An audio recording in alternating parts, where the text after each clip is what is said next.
بسم الله الرحمن الرحیم نحمده ونصلي على رسول الکریم. زما عزتمندو زه تاسو ته د درود شریف په فضایلو کې چې د خبره کومه. نبی علیه الصلاة والسلام زموږ استاد لپاره ډېره زیاته چې د قرباني ورکړې ده او نبی علیه الصلاة والسلام سره غم او درد و فکر و چې زما یو امتی د جهنم نه بچي او جنت لو والا جوړ شي. په دې کې به د نبی صلی الله علیه وسلم ورځ هم تېره او په دې کې غم او درد او فکر کې به د نبی صلی الله علیه وسلم شپه هم تېرېده. نبی علیه الصلاة والسلام په امت باندې چې دی ډېر زیات محبت او ډېره زیاته مینه نبی علیه الصلاة والسلام د امت سره کړې ده او د امت لپاره ډېر نبی علیه الصلاة والسلام جړې دي او نبی علیه الصلاة والسلام د امت لپاره ډېرې سختې تېرې کړې دي. دا ولې زما زموندو د دې لپاره چې زما یو امتي د جهنم نه بچي او جنت لو والا جوړ شي.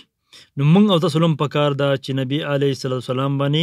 درود شریف چې ډېر زیات وایو. درود شریف ډېر زیات فضیلتونه دي. یو فضیلت دا دی چې څوک په نبی علیه الصلاة والسلام باندې یو پې درود شریف وایي په ده باندې 10 رحمت نازلېږي او څوک چې په نبی علیه السلام باندې 10 پېرې درود شریف وایي په ده باندې 100 رحمتونه د الله طرفه نازلېږي او چې څوک په نبی علیه السلام باندې 100 پېرې درود شریف وایي نو د ده په ندني باندې ولیکلی شي چې دا سړی نه منافق دی او نه جهنمي دی. نو موږ او تاسو له پکار ده چې په نبي اسلام درود شریف ډېر زیات وایو. 40 ګنټو دپاره چې یو انسان وایي چې زه په نبي اسلام یعنې 40 ګنټې مسلسل درود شریف وایم د هغې دپاره دا درود شریف دی: اللهم صل علی محمد فی اول کلامنا، اللهم صل علی محمد فی اوسط کلامنا، اللهم صل علی محمد فی آخر کلامنا. څوک سحر مانځه پسې 3 پېرې او ماښام مانځه پېرې 3 پېرې دا درود شریف وایي دا داسې دی لکه دی 24 ګنټې شپه او ورځ په نبي صلی وسلام باندې درود شریف وایي. زما عزتمندو او نور هم د دې ډېر زیات اجرونه دي. بل درود شریف دی،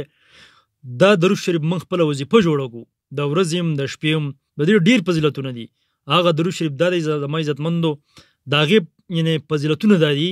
کم درود شریف زه تاسو ته وایم د هغې فضیلتونه دا دي روزانه 314 پېرې دا درود شریف ویل پکار دي. څوک چې دا درود شریف 314 پېرې د ورځې روزانه ولي نو د به څه پیدې حاصلېږي او نه پیدا ده په مال کې به برکت وي. نو زمونږ او تاسو څومره چې دی یعنې په مال پسې چې دی شپه ورځ موږ یو کړي دي که نه په مال کې به برکت وي. دویم اولاد بینېږي. موږ او تاسو دا ارمان لرو زړه دا خواهش و دی د زړه خواهش زموږ او تاسو دا دی چې زموږ اولاد چې دا نیکي نو څوک چې دا درود شریف ډېر وایي د اولاد به نیکي. دریم اعمال به پاکیزئ. دی چې څه اعمال کوي به پاکیزئ نیک عمل به دی کوي. هر وخت په ده سره چې دی د نیک عملو فکر وي د الله د حکمونو او د نبي اسلام د طریقو د پوره کولو فکر وي د سره اعمال به د پاکیزئ. څلورم د آدم علیه السلام نه والا د قیامت د ورځې پورې څومره مسلمانان چې په دنیا کې راغلي او موجوده دي او د قیامت د ورځې پورې مسلمانان راځي نو دا داسې د هر مسلمان په بدله کې لکه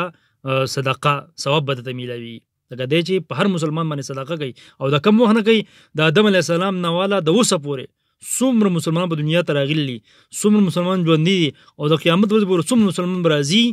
د هر مسلمان بدله کې به درته د صدقې اجر میلاوي زما عزتمندو. او 5 نمبر پیدې دا ده څوک چې دا درود شریف په پابندۍ باندې ولي نو د دواګانې به خامخا قبلېږي. دی به چې کومه دوا غواړي به قبلېږي. څومره موږ او تاسو محتاج یو موږ او تاسو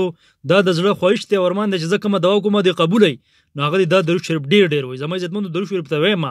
او تاسو ته اول پیدې وایم ځکه انسان حریص دی دته چې پیدې مخې ته کي د هر چیز پیدې چې دته مخې ته شي دی بیا د هغې د حاصلولو کوشش کوي. نو پیدې زه تاسو ته ځکه مخکې وایم چې تاسو پیدې واورئ د اخره پورې چې دی دا ویډیو وګورئ او دا پیدې واورئ او په دې باندې چې دی یعنې زموږ او ستاسو عمل وکړو او نور ته د رسولو کوشش وکړو. 6 نمبر پیدې دا ده چې هر مشکل به درته اساني هر مشکل به درته اساني دته به څه مشکل نه راځي څوک چې دا درود شریف ډېر وم د حضور صلی الله علیه و وسلم ها برده سپارش کې د قیامت پر باندې زما عزتمندو چې د نبی صلی الله علیه وسلم نه علاوه به زمونږ څوک سپارش نه مور پلار به وي د اولاد نه تختی اولاد به د مور پلار نه تختی خزه به د خاوند نه تختی خاوند به د خزه نه تختی رور به د رور نه تختی دوست به د دوست نه تختی څوک به چا په کار نه زما عزتمندو هغه سخت ورځ د قیامت ورځ مور پلار د اولاد سره څومره محبت کوي د اولاد نه تختی اولاد د مور پلار سره څومره محبت کوي ابا چې د مور پلار نه چې تختی زما عزتمندو او په دې وجه به تختی چې زمانه چتنی کیونه وړي نو نبی علیه السلام یو دسی هستی دا او یو دسی خوږ زمونږ نبی علیه السلام زمونږ خوږ پیغمبر دی خاتم النبیین دی نو هغه به زمونږ لپاره سپارش کوي د ربیع الاول میاشت په دې میاشت کې نبی صلی الله علیه وسلم چې پیدا شوی دی په دې میاشت کې نبی صلی الله علیه وسلم چې وفات شوی دی موږ او تاسو په نبی علیه السلام باندې درود شریف ډېر زما عزتمنو هغه درود شریف د زما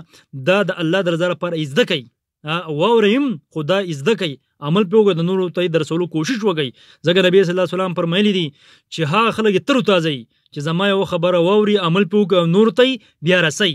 نو نبی صلی الله علیه وسلم دعا غوښتل زما عزتمندو هغه درود شریف دا دی زي تاسو ته ما تاسو عزت کوي اللهم صل على سيدنا محمد عبدك ورسولك وصل على المؤمنين والمؤمنات والمسلمین والمسلمات زمانو دا درود شریف دی آسان درود شریف دی بیا یې راته یو پیر ویم اللهم صل على سيدنا محمد عبدك ورسولك وصل على المؤمنين والمؤمنات والمسلمين والمسلمات یو پیر راته بیا ویم